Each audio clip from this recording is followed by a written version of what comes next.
My life with Mittens was, for lack of a better word, predictable. Mornings involved a hurried breakfast, a quick scoop of dry kibble for the sleek, black cat, and then the rush out the door. Evenings brought a quiet return, Mittens usually a shadowy presence on the sofa, offering a brief, dismissive tail flick before returning to her nap. She was a creature of habit, an embodiment of feline indifference, and I wouldn't have had it any other way. Our understanding was unspoken. I provided shelter and sustenance. She provided a faint, purring hum that occasionally cut through the silence. There were no grand declarations of affection, no playful antics beyond an occasional batting at a dust bunny, just the quiet, comfortable rhythm of two independent beings coexisting. I often wondered what went on in her mysterious little head, but I never expected to find out. It happened on a Tuesday. I was half asleep, pouring her usual ration into her bowl, when a low, gravelly voice cut through the morning quiet. "You call this sustenance? It's an insult to my lineage." I froze, the kibble bag still suspended over the bowl. Mittens, perched regally on the counter, stared at me with unblinking, emerald eyes. Her whiskers twitched. "And while we're on the subject, your choice of coffee is frankly pedestrian." I blinked, then shook my head, convinced I was still dreaming. Did you just talk?" I stammered. Mittens let out a sigh that sounded suspiciously like a huff. "Of course I talked. Are you quite all right? Your hearing seems to be deteriorating, much like your sense of style." My jaw dropped. My cat, my utterly ordinary, aloof cat, was critiquing my breakfast choices and my wardrobe. The initial shock quickly gave way to a bizarre new reality. Mittens, it turned out, had a lot to say. Her initial comments were mostly about her living conditions. The kibble was consistently subpar, the water stale, and the amount of attention I gave her was woefully inadequate for a creature of my magnificent bearing. But soon, her commentary expanded to my life. "You spend too much time staring at that glowing rectangle," she'd remark as I scrolled through social media. "Your posture is abysmal, and that outfit, it suggests a profound lack of self-respect." Her advice was always blunt, often cutting, and delivered with an air of absolute authority.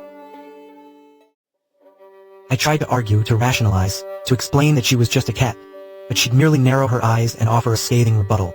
Our apartment, once a sanctuary of quiet, was now a stage for daily debates between a bewildered human and a highly opinionated feline.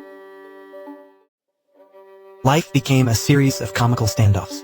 Mittens insisted on salmon pate for dinner, not the pellets of despair I usually offered. She demanded specific head scratches, delivered with the appropriate reverence, and would bat my hand away if my technique was deemed insufficiently attentive. One memorable afternoon, she lectured me on the merits of a balanced diet while I was eating a microwave meal, describing in vivid detail the nutritional deficiencies of processed food. I found myself buying artisanal cat food, scheduling quality attention sessions, and even, to my own surprise, considering her fashion critiques. The absurdity of it all was overwhelming, yet there was a strange humor in trying to appease a cat who spoke like a disgruntled philosophy professor. My friends thought I was losing my mind, attributing my new habits to stress or an overactive imagination. I couldn't exactly tell them the truth. Amidst the demands for better treats and more head scratches, a surprising pattern emerged. Mittens's unsolicited advice, while irritatingly delivered, often hit close to home. When she chastised me for wasting potential by procrastinating on a project, I found myself later that evening actually tackling it. Her critique of my shallow friendships made me reflect on my social circle. Her insistence on living in the moment, while we watched a bird outside the window, resonated more deeply than I cared to admit. It was as if her bluntness cut through my own self-deceptions. I started to notice a subtle shift within myself, a newfound awareness of my habits, my choices, and the general kindness or lack thereof I extended to myself and others. I still found her exasperating, but I also found myself listening.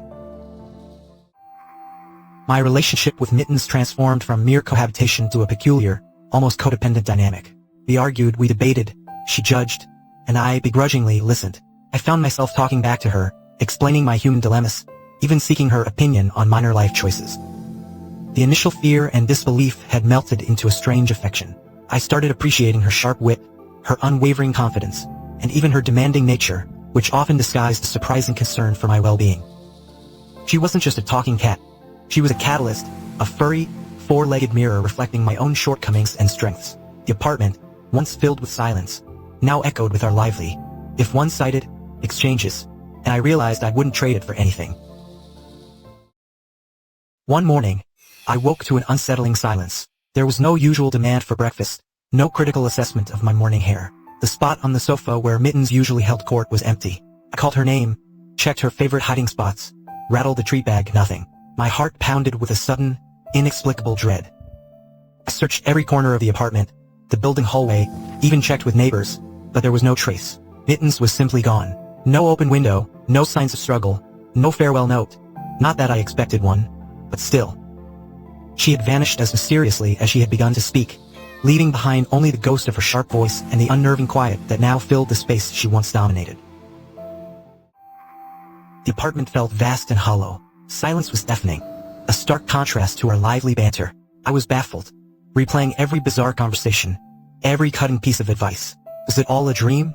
Yet, the empty spot, the uneaten gourmet food, and her lingering voice were too real. The mystery remained unsolved. Despite the confusion, a new resolve settled within me. Her words, once annoying, now resonated with quiet power. Mittens was gone, but her profound impact remained.